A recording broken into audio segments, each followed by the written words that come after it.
أشكركم شكرا جزيلا على قدومكم بهذه الكلية المباركة، ولا أريد أن أطيل عليكم، فأريد أن نبدأ مباشرة بكلامكم وبنصائحكم. فأرجو من سماحة الشيخ عطاء الرحمن الحاجي محمد عبد الله الحاجي الإمام والخطيب وأستاذ العقيدة في جامعة الكويت، والشيخ عبد الله الحاجي حفظه الله. قبل البداية نعتذر على التأخير، لأن كان في كلمات في الطريق ودروس تأخرنا عليه، نعتذر كلهم. فأرجو من سماحتكم كلهم نعتذر زين، وليس بيدنا، كان في دروس وكلمات في بعضنا. كلهم.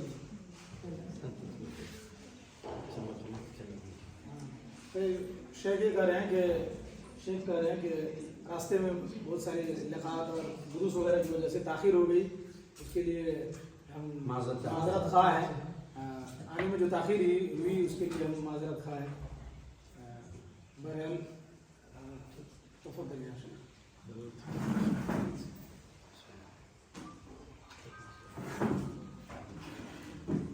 كلمة مميزة إن شاء الله.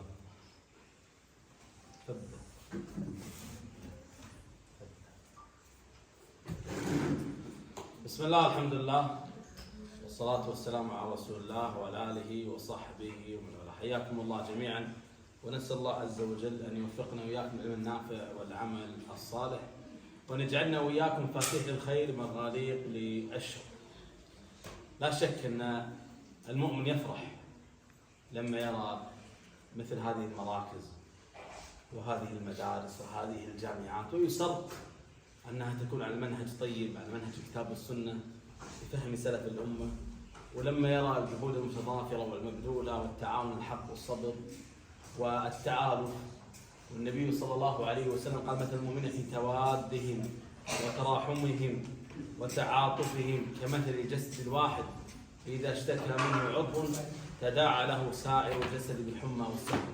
والنبي صلى الله عليه وسلم قال: المؤمن كالبنيان يشد بعضه بعضا وشبك بين اصابعه عليه الصلاه والسلام، وقال: كانهم بنيان مرصوص.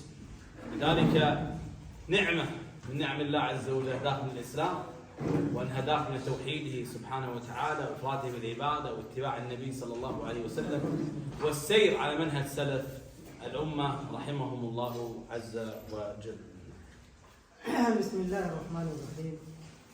शेख मोहतरम ने सबसे पहले अपनी खुशी का इजहार किया है और कहा है कि इस तरह के जो मदारिस और मराकिज़ जब देखने का मौका मिलता है तो बेहद खुशी होती है कि इस तरह के सल्फ़ी इदारे, अहले हदीस के इदारे हैं जो तालीम के लिए तवज्जो दे रहे हैं और जिनके लिए लोग मेहनत कर रहे हैं। यकीनन इस तरह के इदारे और इस तरह के लोग काबिल मुबारकबाद हैं। لذلك نوصي أولا بحمد الله عز وجل وشكره، فإن بالشكر تزداد النعم كما قال الله عز وجل: وإذ تأذن ربكم لئن شكرتم لأزيدنكم ولئن كفرتم من عذاب لشديد. فهذه نعمة عظيمة بأن الله اصطفاكم واجتباكم واختاركم بأن تكونوا أهل التوحيد وأهل السنة وأهل منهج سلفي طيب، وكذلك التواصي فيما بينكم وحضور مثل هذه الندوات والاجتماعات والالتحاق بمثل هذه المدارس والكليات والجامعات التي تنشر العلم الشرعي وفق الكتاب والسنة على فهم سلف الأمة. وأيضا تيسير الله عز وجل لكم وفضله عليكم سبحانه وتعالى في أنه اختاركم من بين الناس، من بين الملايين، من بين المليارات، لأن الله اصطفاكم على العفة وعلى الحياة وعلى الأخلاق الطيبة الفاضلة وعلى لبس الحجاب والنقاب واللبس المحتشم، وهذه نعمة عظيمة لابد أن العبد يستشعرها ويسأل الله عز وجل الثبات عليها. لذلك النبي صلى الله عليه وسلم ذكر دعاء: يا مقلب القلوب ثبت قلبي على دينك، يا مصرف القلوب صرف قلبي على طاعتك. शेख मोहतरम ने कहा कि अल्लाह तबारक व तआला ने कई नाहियों से आप लोगों को चुन लिया है, इख्तियार कर लिया है जिनमें से पहली चीज़ यह है कि तौहीद के लिए आप लोगों को चुन लिया। खालिस दीन और तौहीद का मिल जाना ये बहुत बड़ी बात है। इसी तरह आप लोगों को चुन लिया है इल्म शरई के लिए। बहुत सारे लोगों के दरमियान से आप लोगों को ये मौका मिला है कि आप लोग दीन की तालीम हासिल करेंगे।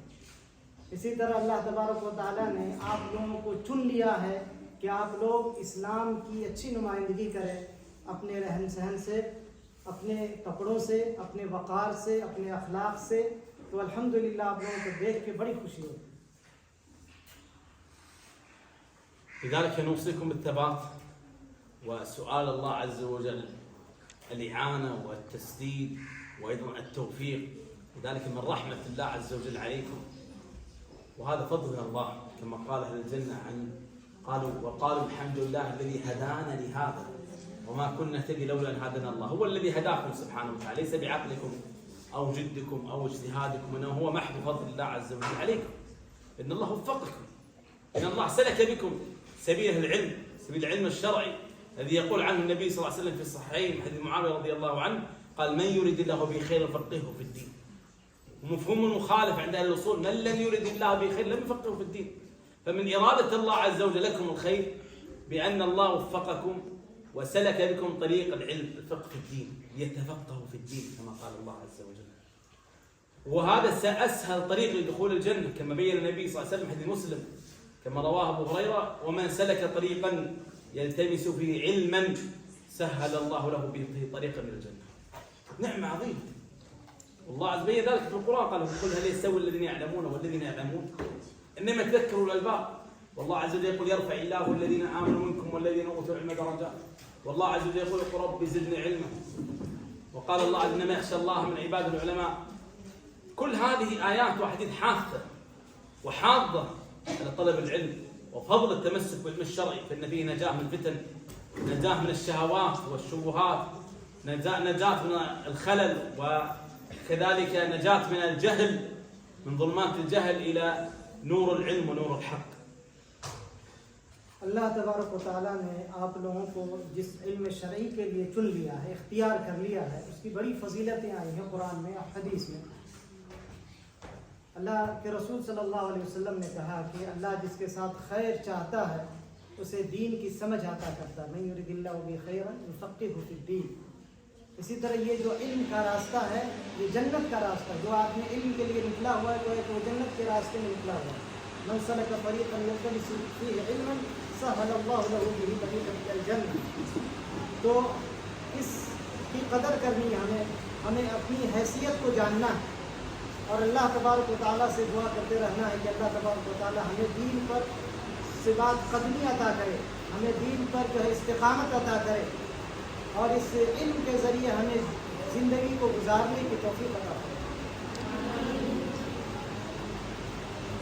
وأيضا العلم ليس مطلوبا لذاته، العلم ليس غاية وإنما هو وسيلة، والغاية العمل بالعلم. هدف العلم بالعمل، فإن أجابه وإلا ارتحل. وألف الخطيب البغدادي كتاب سماه اقتضاء العلم العمل. النبي صلى الله عليه وسلم بين كما في حديث مسلم قال: والقرآن حجة لك أو عليك. فالذي يتعلم من غير علم يكون حجة عليه، حجة عليه يوم القيامة. لابد من العلم لكي تعمل، لكي تطبق، لكي تترجم هذه العلوم إلى أفعال وإلى أعمال صالحة تقرب بها إلى الله عز وجل. ولذلك الله عز وجل قارن بين العلم والعمل، قال: إن الذين آمنوا وعملوا الصالحات، قالوا العصر الإنسان الذي خسر إلا الذين آمنوا وعملوا الصالحات وتواصوا بالحق وتواصوا بالصبر. وبين جزاء الذين يعملون الصالحات بين فضلهم. لذلك العبد ينوي الخير. ذلك من وصية الإمام أحمد رحمه الله لابنه قال: يا بني انوي الخير فإنك بخير ما نويت الخير.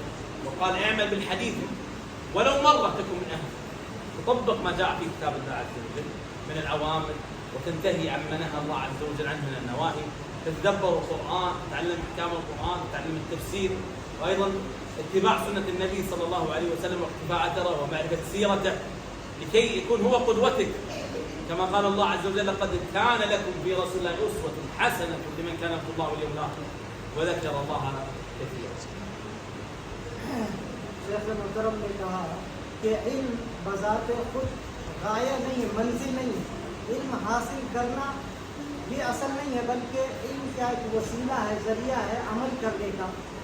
अगर कोई आदमी सिर्फ इल्म को इल्म के लिए हासिल करता है, बराए इल्म, तो ये अच्छी चीज़ नहीं है, बल्कि ये समझना चाहिए कि हम इल्म हासिल करना है तो अमल करने के लिए। और अगर इल्म पे अमल न किया जाए तो ये इल्म क्या है, उबाल बन जाता है। जैसे कि कुरान के बारे में कहा गया कि अल कुरान हुज्जतुन लका व अलैका, कि कुरान जब आप पढ़ते हैं तो ये कुरान आपके लिए, आपके हक़ में दलील देगा, या कि आपके ख़िलाफ़ दलील देगा कि कुरान तो पढ़ता था लेकिन उस पर अमल नहीं करता। इसीलिए कुरान में बार बार कहा गया कि आमिलू व अमिलुस सालिहात, अलिमु, लेकिन इल्म के साथ अमल सालिह को क्या जोड़ दिया गया, गोया कि इल्म है अमल सालिह के साथ। अगर अमल सालिह नहीं हुआ इल्म के साथ तो वह इल्म क्या है, उबाल है। इसीलिए बाज़ लोगों ने किताब जो है लिखी है इक्तिज़ाउल इल्म वल अमल, तो इस तरह जो है तो इस तरह हमें ख्याल रखना है कि जब हम इल्म हासिल करना है तो उस पर अमल करें। अगर इल्म हासिल करने के बाद अमल नहीं करेंगे तो इल्म ज़ाय हो जाएगा, हमारे लिए बात है। المسلم مطلوب منه أن يدعو الله عز وجل في اليوم والليلة فقط في الفرائض 17 مرة اهدنا الصراط المستقيم، أي دلنا وأرشدنا وثبتنا إلى هذا الصراط المستقيم الذي لا اعوجاج فيه، كما قال الله عز وجل في الأنعام وأن هذا صراطي مستقيما فاتبعوه ولا تتبعوا السبل بمعنى البدع والشبهات وغيرها فتفرق بكم عن سبيله ذلكم وصاكم به لعلكم تتقون، أعظم الوصايا. لذلك تدعو الله بالهداية للصراط المستقيم، صراط الذين أنعمت عليهم. والمنعم عليهم ذكرهم الله في الآية 63 من سورة النساء، قال ومن يطع الله والرسول فأولئك مع الذين أنعم الله عليهم من النبيين والصديقين والشهداء والصالحين وحسن أولئك رفيقا، ذلك الفضل من الله وكفى بالله عليما. تسأل الله عز وجل يسلك صراط المنعم عليهم الذين قال النبي صلى الله عليه وسلم في مرض موته قال بل الرفيق الأعلى مع الذين أنعمت عليهم النبيين والصديقين والشهداء والصالحين وحسن أولئك رفيقا، غير المغضوب عليهم ولا الضالين، غير صراط المغضوب عليهم ولا صراط الضالة. لماذا؟ لأنه غضب الله عليهم وأضلهم، والمغضوب عليهم كما بينه النبي صلى الله عليه وسلم كما روى أهل السنن المغضوب عليهم هم اليهود والضالون هم النصارى. لماذا؟ لأن الله غضب على اليهود أن عندهم علم بلا عمل، وجعل النصارى الضلال عندهم عمل بلا علم. فمن فسد من علمائنا كان يشبه باليهود، ومن فسد من عبادنا كان يشبه بالنصارى. فأنت أيها المسلم تجمع بين العلم والعمل، صراط الله عز وجل صراط المنعم عليهم غير صراط اليهود والنصارى. हम तमाम लोग दिन में 17 मरतबा तकरीबन कम से कम नमाजों के अंदर हिदायत तलब करते हैं, हिदायत की दुआ करते हैं। और वो हिदायत किस चीज़ की है? सिरात मुस्तकीम की। सिरात मुस्तकीम सीधे रास्ते की, और वो सीधा रास्ता इस्लाम है। गोया कि हम हमेशा ये दुआ करते हैं, और ये जब दुआ करते हैं तो हमारे जहन में ये चीज़ होनी चाहिए कि हमें हमेशा हर हाल में सिरात मुस्तकीम की पाबंदी करनी है। ये सिरात मुस्तकीम जो सिद्दीकीन, शुहदा, सालिहीन, इन लोगों का रास्ता, और साथ में उन लोगों के रास्ते से पनाह मांगते रहना चाहिए जो गुमराह लोगों का रास्ता है, जिसको कुरान में कहा गैरिल मग़ज़ूबि अलैहिम वलद्दालीन आमीन। तो इसमें जो है दो लोगों से पनाह मांगा गया, एक नसारा से जिन्होंने इल्म के बगैर अमल किया, और एक यहूद से जिन्होंने इल्म होते हुए भी अमल नहीं किया।